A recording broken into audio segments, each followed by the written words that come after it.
freehold estates and land. So we're going to do a little reading of the definition here. Now, there's three types of freehold estates and land primarily. It's a fee simple absolute, fee simple defeasible, and life estates. So we have freehold estate, a real property interest in land that lasts for an unlimited duration. The owner maintains the legal bundle of rights until some action by the owner, including death, grants the property to a new recipient. So that is freehold estate. And basically that boils down to it's not limited by time. So of the first three types of ownership under the freehold estates, fee simple absolute is the maximum ownership or the greatest estate in land. In most transactions, the buyer, the grantee, is receiving from the seller, the grantor, a fee simple estate.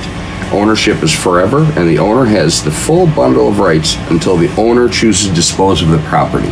So, fee simple absolute. Now that is pretty much how every real estate transaction that happens. Everyone has the, they buy the title, there's no liens or encumbrances in a perfect world on that property, and it's theirs until they dispose of it. Whether they sell it, will it to someone else, pass on, and it goes into an estate.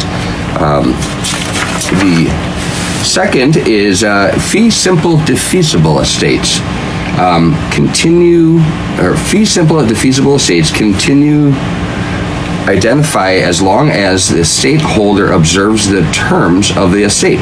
Ownership depends on the occurrence or the non-occurrence of an event. A grantor creates a fee simple defeasible by encumbering a deed with a condition requiring the grantee to observe a condition or condition to maintain ownership of the estate. Now, I know that that's all confusing, kind of legal sounding writing, but basically what it comes down to is it's so you can leave a property for someone to use and say, all right, you can use this property, but I don't ever want you to serve alcohol, on the property. Or as another example, is I believe it's the Henry Violet Zoo in Madison. That was left to the city as long as they used it as a free park for the citizens of the state. So if they don't, just like in the case of the person who says no alcohol on this property, then they run the risk of losing the estate, at which time then it would revert back to an assigned party. So anyway, that is fee simple defeasible. So defeasible means it can be defeated. And then the last one is life estates. Life estates are life estates are estates in land where parties measure ownership by the life of the life estate holder or some other person.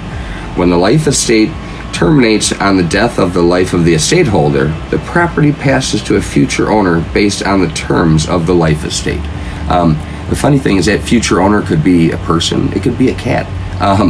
Stranger things have happened where we've heard of celebrities that leave leave a house, or they've got a bunch of cats. I think Michael Jackson had done that. But, so anyway, what you're doing then is you're leaving a property for someone, and it's basically to use as long as they're alive.